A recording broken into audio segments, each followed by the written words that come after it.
ivavaka isika tompo. Misaotra midera makasitraka ny anaranao zahay ry Andriamanitra ray be fahasoavanao. Fitiavana mandrakizay ny itiavanao anay, ka tsy misy manapoan'izany anankiray aminay na dia kely aza. Fitiavana zay mamonjy anefa, fitiavana zay manavitra anefa, sy fitiavana satria misy zavatra mendrika ho tiavana aminay, lavitra an'izany zahay tompo.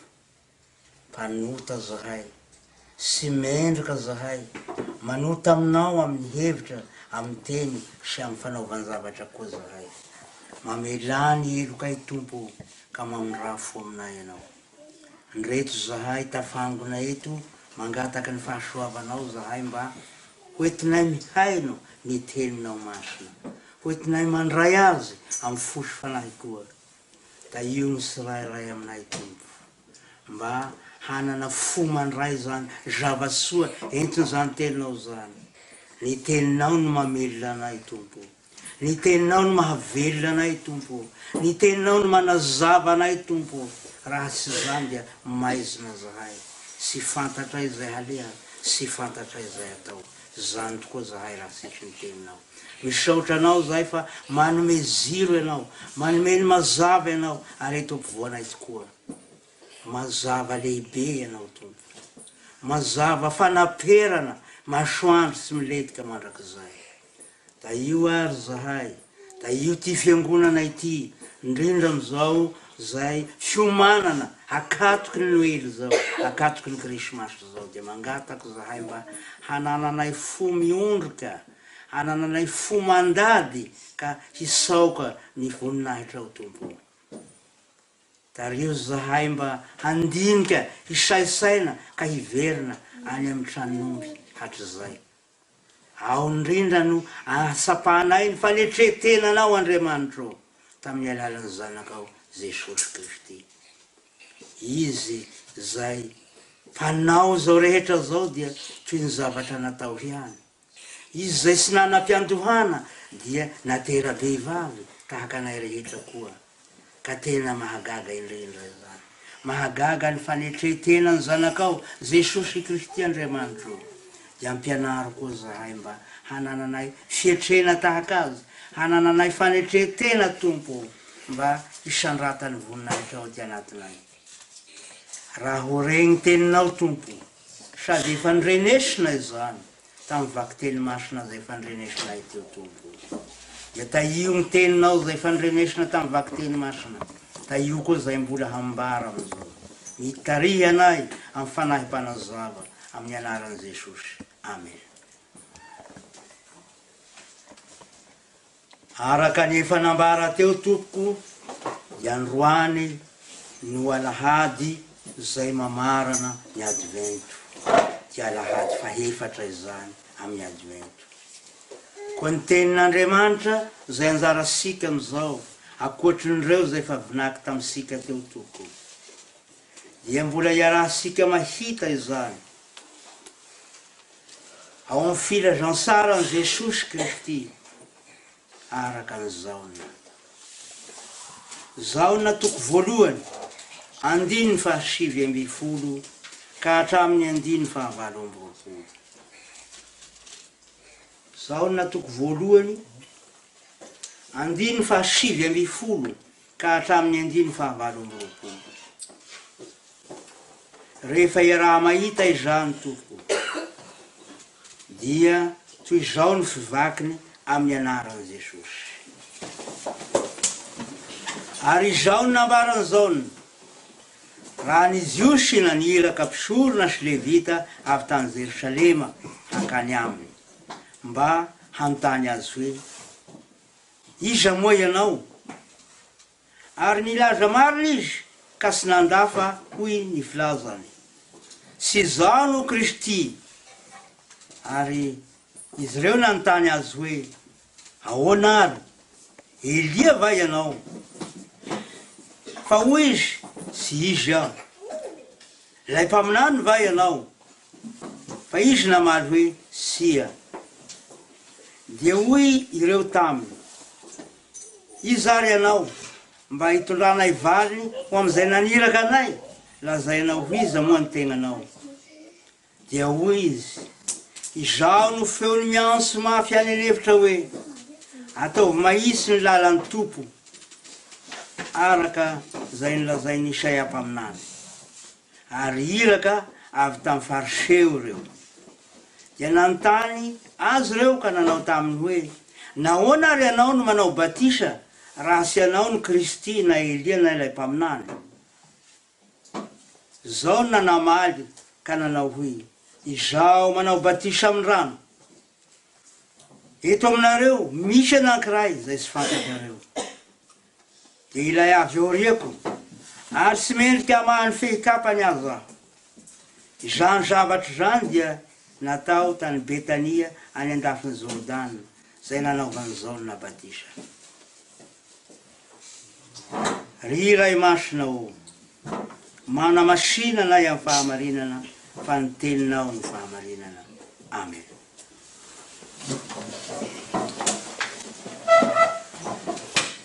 Ry fiangonana malala, ho aminareo ny fahasoavana sy ny fiadanana, avy amin'Andriamanitra raisika sy Jesosy Kristy. Re eto amin'ity teny zay anjara sika ity toko, fa nanao batisa olona maro. Zao ny mpanao batisa tao Betania any andafiny Jordana. Zany dia vahoaka anarivony, eny mety anariny aza.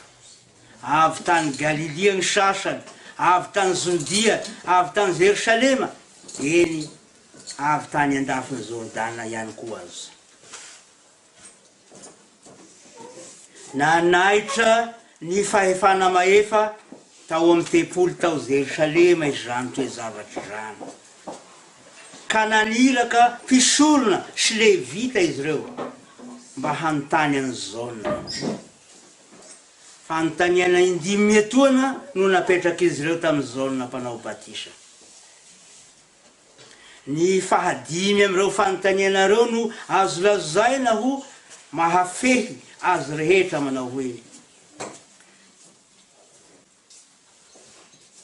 nahoana ary ianao no manao batisa raha sy ianao ny Kristy na Elia na ilay mpaminany?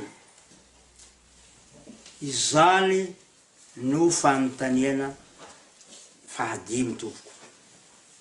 Nambaran'izao ny nampanao batisa ary fa ny tenany dia famantarana ihany koa. Famantarana satria nahoana? Ny tenany dia manao batisa amin'ny rano. Zany fanaovany batisa amin'ny rano zany dia manondro izay lehibe lavitra noho izy, dia ilay tsy fantatr'ireo zay miresaka aminy. Fa na dia lehibe tokoa aza izy, zany fahalebiazan'ilay ho avy zany dia miafina ao amin'ny fahakelezany. Tahaka ny voankazo ihany zany na voan-javatra zay mahazatra asika zany.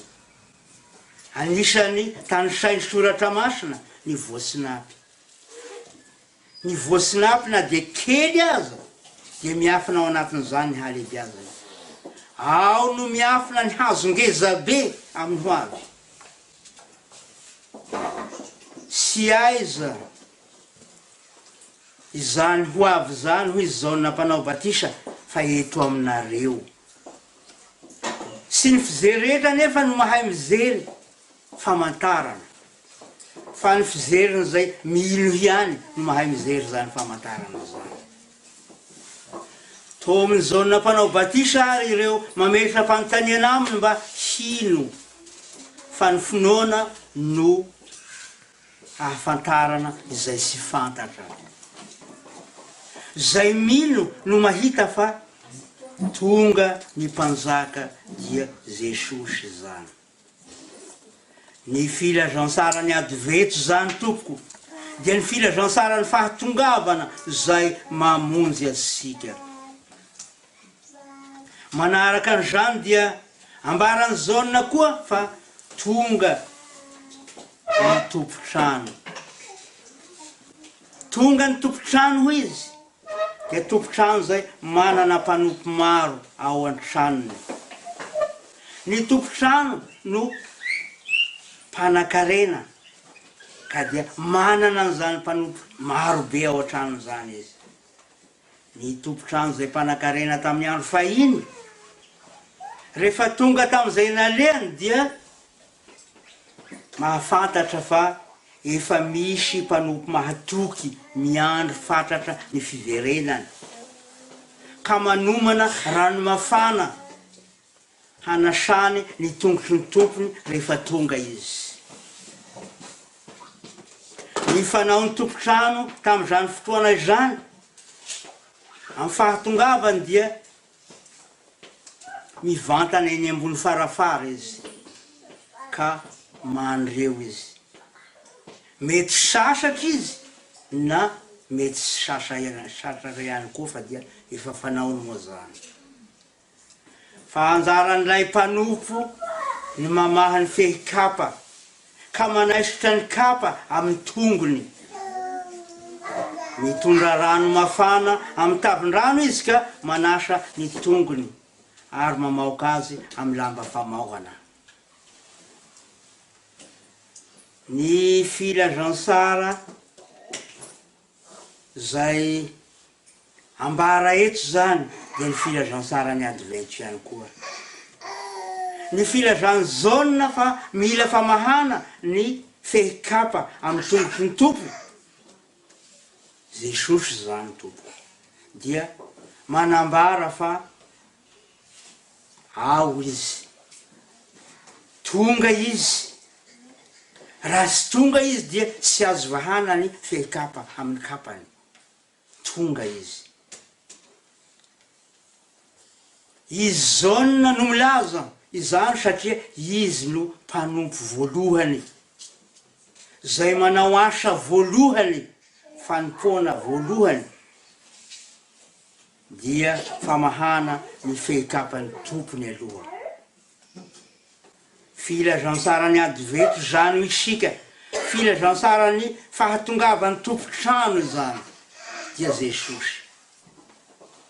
Noho ny fanatrehany tokoa an Jesosy, ilay tompotrano dia mahasiaro ny fahambaniany sy ny fahamendrehany lalina am-pony jaona mpanao batisa.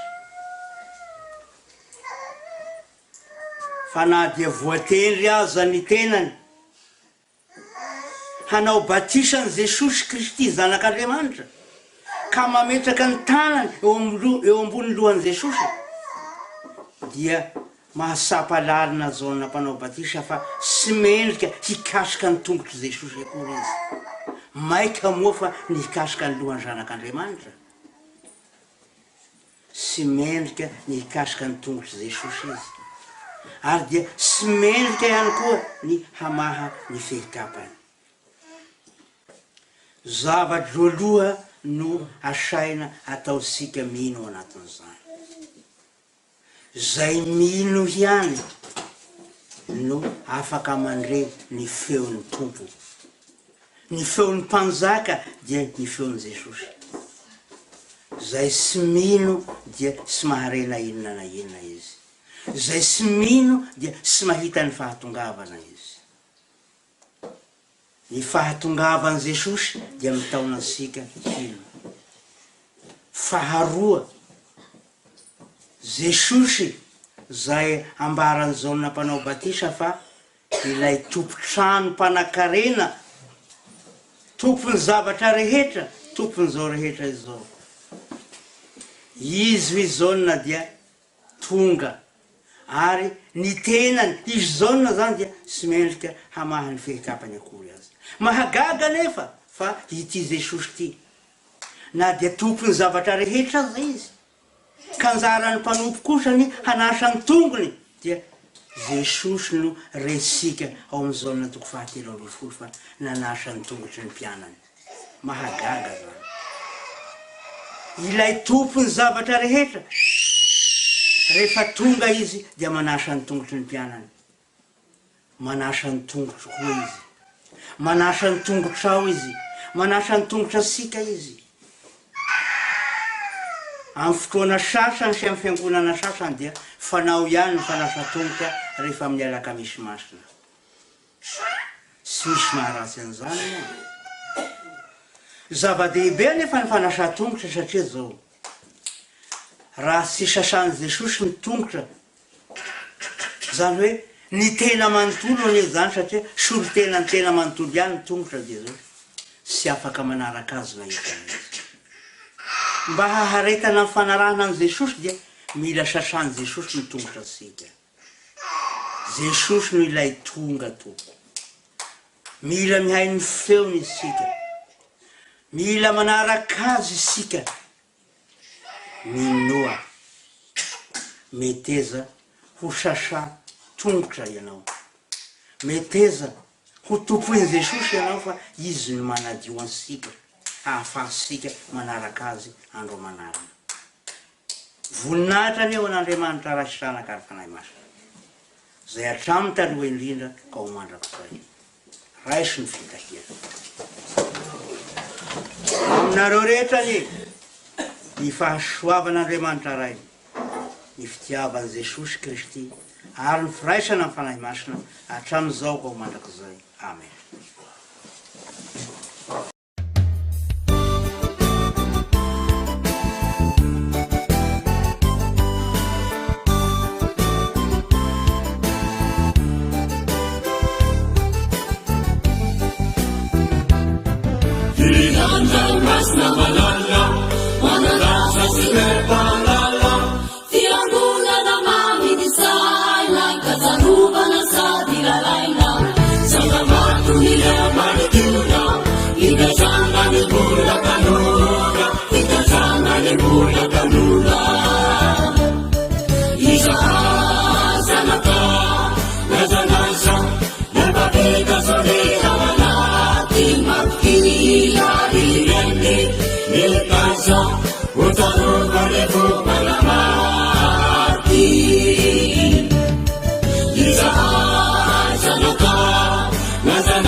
ray mifahazavana tokoa ianao nanafaka anay tamin'ny maizina ary namindranay tamin'ny fanjakana zanakao sotronao zay tompo fa tianay ianao tsy namelanay toetra tamin'ny toromasoko anay fa namoanay ianao namelona anay ianao dia rizo mandrakariva eo aminao zay Jesosy fa eo akaikinao misy fiainana eo akaikinao misy fiandarana sotronao zay menao fotoana zay hafana iniona aminao mangataka aminao zay andrenao feno izy toko zao ary tao mianiko zay hiaona aminao amin'narina masinasinao fotokara izany amen.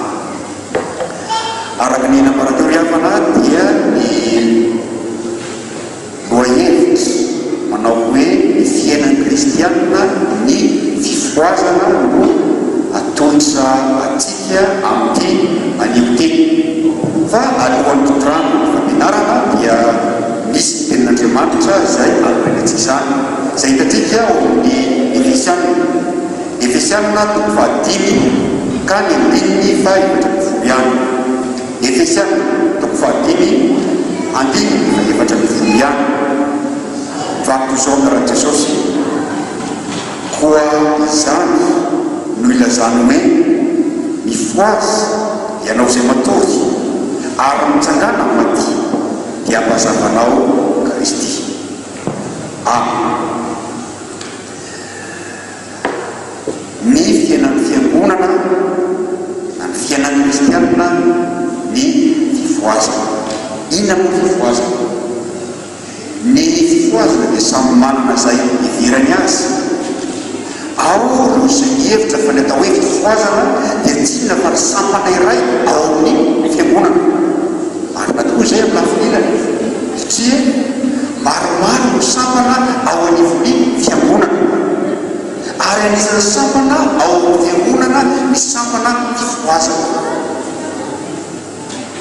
Misy indray ny hevitra hoe ny atao hoe fifohazana dia ny mpiandry na ny mpionao mpiandry ka rehefa miteny ny mpilaza raharaha hoe angatahana ny fifohazana mba hijanona rehefa rava fotoana dia mpiomana sy ny mpiandry no mijanona any tsy azo miolona ny atao hoe fifohazana. Misy indray milaza sy fotoana rehefa vory ny sampana fifohazana tany misodapartany sy tenakio aloha dia koa ilay mitarika hoe mitsangana daholo tokony fitabatisa satria ny fitabatisa rehetra ny fifohazana zay tokoa ve misy. Ny fifohazana dia fanafoezana ny teny hoe fifohazam-panahy, diminution ny teny hoe fifohazam-panahy. Zany hoe fialana amin'ny toromasom-panahy ny fifohazana, fialana amin'ny ota zay naharevy teo aloha ka miala amin'izany ny ota milomana na naharevy zany. Izy no afaka hifoha ara-panahy na atika amin'ny fantanina hafa ito hoe iza ny fifohazan'Andriamanitra mamora ny olona rehetra Andriamanitra satria ny teny dia ny alantsika amin'ny toromasom-panahytsika. Eto koa ny apôstôly dia manambara ny fatorina ho toy ny fahafatesana ka hoe izy mifohaza ianao zay matory ka mitsangàna amin'ny maty. Zany hoe aseho koa ny apôstôly fa mitovy amin'ny fahafatesana ny fatorina ary ten'Andriamanitra moa dia manambara amintsika izany raha teo fa ny fahafatesana no tambinota. Fantanapetraka ny hoe inona moa nen'Andriamanitra mamoatika amin'ny toromasom-panahytsika. Inona nen'Andriamanitra mamoatika amin'ny toromasom-panahytsika. Valy dia mazava nen'Andriamanitra mamoatika amin'ny toromasom-panahytsika dia ny ten'Andriamanitra. Atsika tsara fa ny teny dia feo ary ny feo dia manaitsy.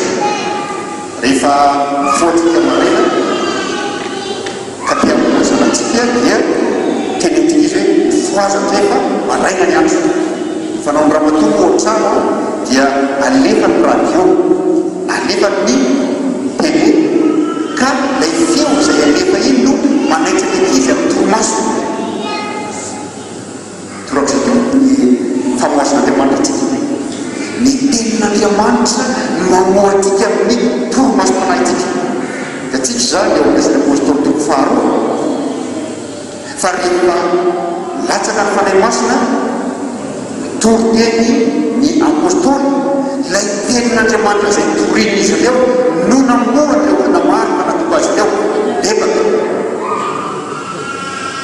ary olona amanarivo no namitena atao batisa tamin'ny fotoana iny ny tenin'Andriamanitra no mamoatika amin'ny toromaso manaitsika ny tenin'Andriamanitra izay maneho amintsika ny fitiavana ny tenin'Andriamanitra izay maneho amintsika ny famojena ny tenin'Andriamanitra izay maneho amintsika fa ny lalana izay zorantsika raha toa tsika ka tsy mitonika amin'Andriamanitra dia mizotra maka amin'ny fahaverezana ny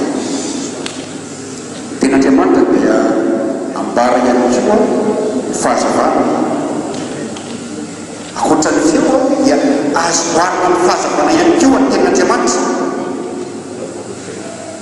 ao amin'ny salamo dia manambara ao salamo arentsika tsenjero salamo io hoe fa nilitokotro sy fanazavana ny lalako ny teninao fa nilitokotro sy fanazavana ny lalako teninao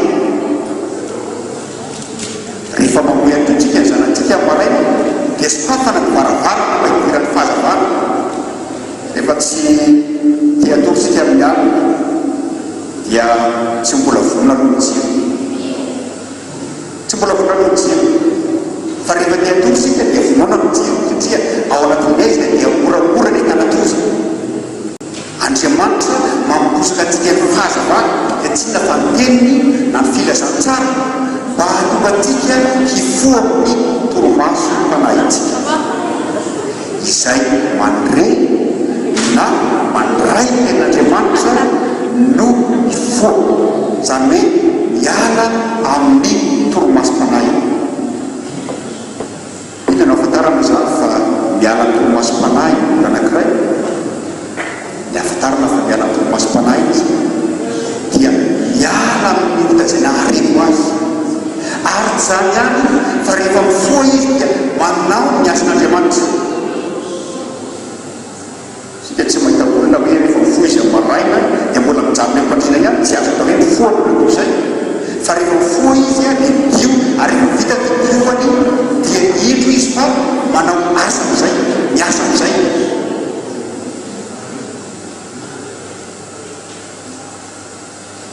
misy fanavaozana zany misy avaozana izay ataon'Andriamanitra amin'ny olona izay hifoha dia tsy inona fa ny fanakiovany asa ny fanavaozana izay ataon'Andriamanitra dia miaina indrindra amin'ny famelan-keloka izay atonony io ny fanavaozana voalohany izay ataon'Andriamanitra manomboka amin'ny famelan-keloka izay atonony atika isan'izany ohatra i Paoly na i Saoly fa rehefa nisy honin'i Jesosy izy ny zava-tsarobidy voalohany indrindra izay natolotry ny tompo azy dia ny famelan-keloka izay izy afaka niatrika ny asa rehetra izay natolotry ny tompo azy torak'izany koa Zakaiosy ny famelan-keloka no natolotry Jesosy azy voalohany indrindra izay izy vao afaka nanao ny asan'Andriamanitra ny fitandremana ny amin'ilay hoe ny olona mifoha dia manao ny asan'Andriamanitra dia zao misy olona rehefa mifoha tokoa amin'ny toromaso mpanahy dia manao ny asan'Andriamanitra saingy misy ihany koa natao hoe foarokatra ilazana azy amin'ny teny vahiny hoe somnambelo fantatry ny fanahita rehefa miala dia fandrenisana fa za mbola tsy nahita olona hoe foa amin'ny alina dia manao manao zavatra kanefa izy manohy amin'ny fotoana io fa maro ny olona milaza ranona sanjy aretina atao hoe foarongatra zany hoe mifoha izy amin'ny alina miarina manomarina kokoa dia manao zavatra izy manao zavatra iny mbola matory ao anatin'ny torimaso misy koa nefa ny kristiana manao zany miasa izy ao fiangonana manao asa fanompoana izy ao aso tokoa hay tsy tena mifoha fa mifoarongatra tsy mbola miasa amin'ny torimasom-panahy io moa hita be ny azo tansainy amin'ny hoe torimasom-panahy mbola mety tratry ny FIAINAN'NY fiavona vonana mbola milona ny fikoratena malona mbola miaina fitiavatena sy ny maro fa ny tenin'Andriamanitra dia maneho antsika fa ny olona izay fifohazan'Andriamanitra dia mahatsiaro tena tokoa ary manao ny asa izay amponaovan'Andriamanitra azy ao anatin'izany fahatsiarovan-teny izany fantanena manaraka mipetraka dia ny hoe mbola mety verina ny torimasom-panahy ve ny kristianina zay fifohazan'Andriamanitra valiny rehefa tsy namana isika dia mety verina amin'ny torimasom-panahy indray izany dia ilaina ny namana inona ny fiabenina ny atao ny fiambenina tsara indrindra dia isika ny toetra mandrakariva amin'ny fiainonany tenin'Andriamanitra tenin'Andriamanitra zay mamoa atika tenin'Andriamanitra zay miazona atika amin'izany fifohazana zany tenin'Andriamanitra izay mampahatsiaro antsika raha nambarateo ny fitiavana manambara amintsika ny famonjena ny tenin'Andriamanitra zay mampahatsiaro antsika mahitika marina dandray kristiana hoe izy fa ny tenin'Andriamanitra manambara amintsika hoe ny marina aminao maizanao marina dia zanak'Andriamanitra anao nandray ateny kristiana izany fa dia milona amin'ny fifohazam-pozao izy fa ny tenin'Andriamanitra zay renesitsika mampahatsiaro antsika hoe tsarovy zanak'Andriamanitra ary amin'ny mahazanak'Andriamanitra anao tsy tokony hiaina amin'ny fitiavan-tena ianao amin'ny mahazanak'Andriamanitra anao tsy tokony hanao fifohazam-pozao ianao tenin'Andriamanitra izay mampahery tika ihany koa ka rehefa sendra ady sarotra tika rehefa misendra zavatsarotra tika dia ny tenin'Andriamanitra mampatsiaro atika fa lay Andriamanitra ray tika dia miavera tika izy mamonjy atika izy ka ahafahantsika mivoanjana azy amin'ny fototraritra ka tiazakazantsika amin'ny zavatra hafa eo ihany koa akoatra ny tenin'Andriamanitra mivavaka dia ny fiankinantsika mandrakariva amin'ny Jesosy fiankinantsika mandrakariva amin'Andriamanitra raitsika maro ny zavatra izay mitranga eo fenatsika misy toana misosa tsara mila tsara fifaliana isika fa misy toana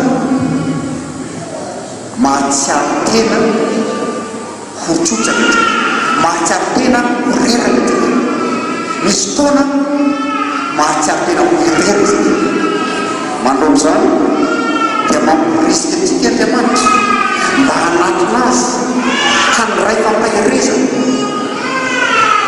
ary mivavaka ihany koa dia fangatahana fiarovana alaivisanatsika Jesosy zay zanak'Andriamanitra azy mivavaka izaka ny iasa na misy zavatra zay atao alohany amin'ny sarika olona 5,000 mivavaka aloha izy alohany nagan'ny alazany maty mivavaka aloha izy ary alohany tria ny fijaliana sy ny fahafatesana dia mivavaka izy raha Jesosy lay zanak'Andriamanitra aza mivavaka mandrakariva maika fa izy ary eo natonga ny mpianatra indrindra Fampianarana tsy nahamo satria Jesosy efa nitenenao andahay dia avy eo Jesosy nitaona an'ireo mba hivavaka iaraka aminy fa tsy naharitra izy hanika mihery ny tena mampiasai Petera rehefa tonga ny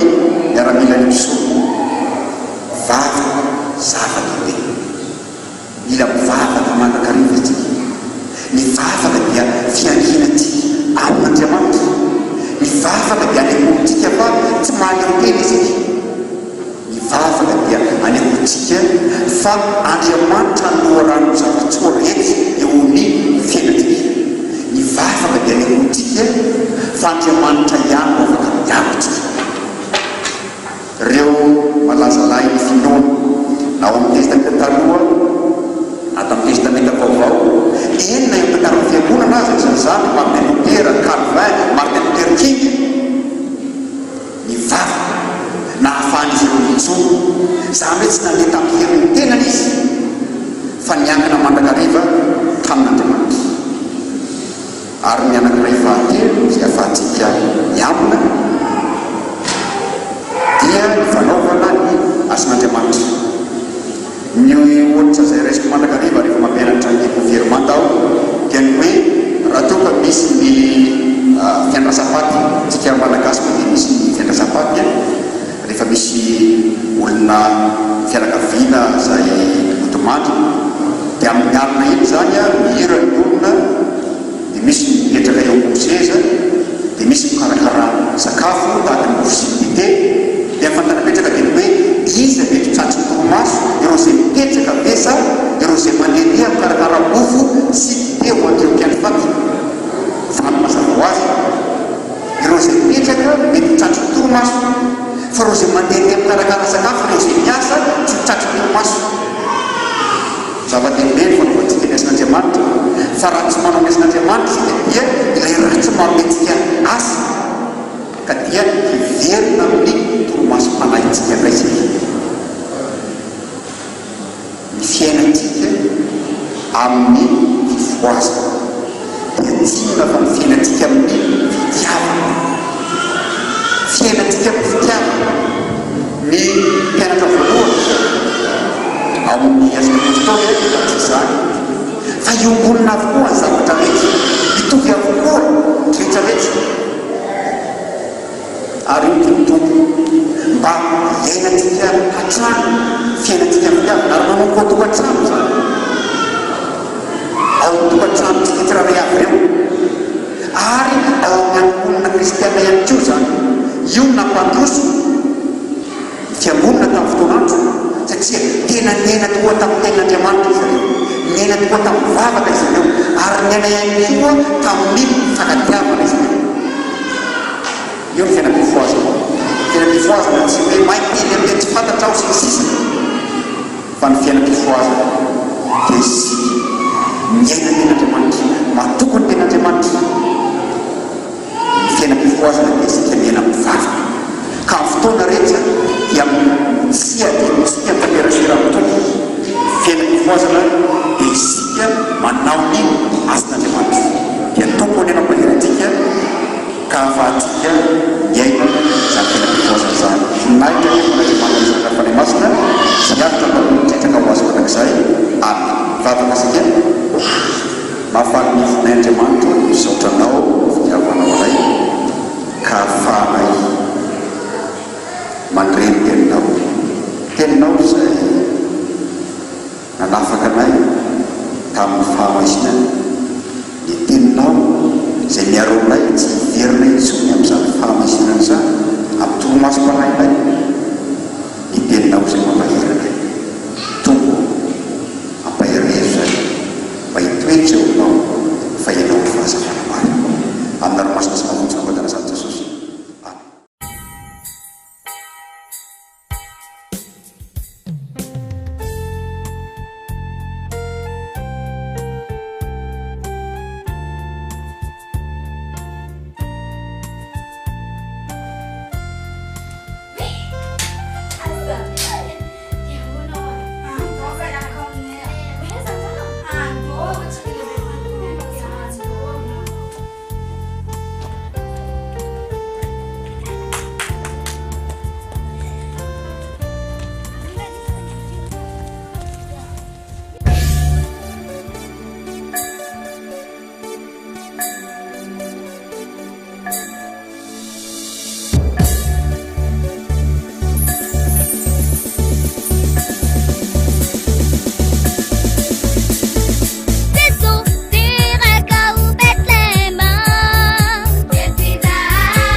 worship Jesus, everybody. He is our Lord. He is our Savior. Hallelujah.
zazakely mafinaritra Christmas feno iray avy de faliny fo matsiaro ireo taloha zarokony rany anjeny mankalazany naterany Jesosy zazakely mafinaritra Christmas mankalaza erany zaretry zany aneo iafalina itsikitsiki olina de ho finaritra zay ahitanao zay tsy rototray zanao fitiavana de ho sambatry anao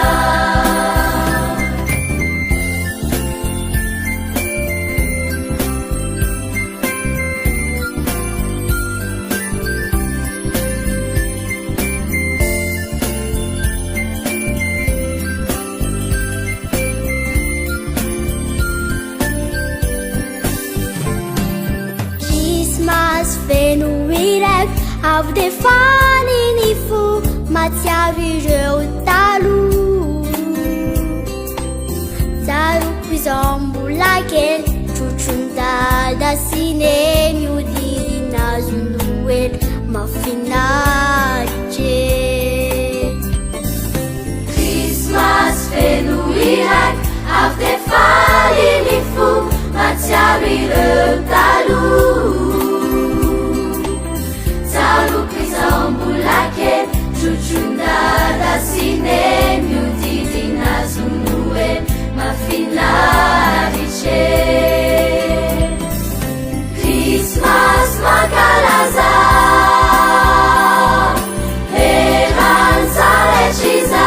eranzarechizane aleuya falina tsikitsiki ulinade ufinaricha zay ahitanao rezay tsy rototray zarao fitiavana de ho sambatry anao Christmas mankalaza erany zaretry zany aneo iafalina tsikitsiki finaritra zay ahitanao rezay tsy rototray zarao fitiavana de ho sambatry anao de ho sambatry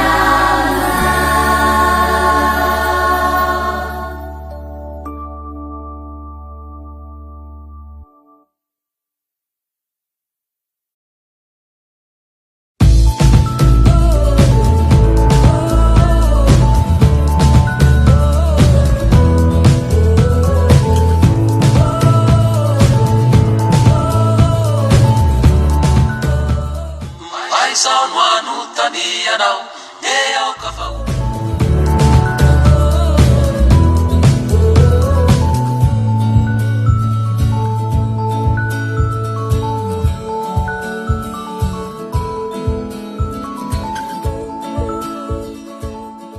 tsy makivy tsy mety sasatra tsika tily asa fatratra